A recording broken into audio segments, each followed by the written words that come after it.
তোমরা পাহাড়ে সাগরে তোমরা ঘুরো, তোমাদের মন ভালো হবে, তোমাদের দিনগুলো ভালো হবে, তোমাদের জীবন ভালো হবে।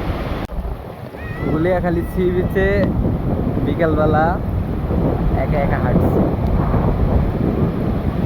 আসলে ভ্রমণের ঘোরার একটা অন্যরকম সৌন্দর্য আছে, অন্যরকম মজা, যেটা ঘরে বসে করতে হবে না। তোমরা যারা ঘরে বসে থাকো তারা বিভিন্ন রকম সমস্যা, মানসিক এবং সামাজিক সমস্যাকে প্রাধান্য দিয়ে মাথার ভিতরে এটা নিয়ে বসে থাকে।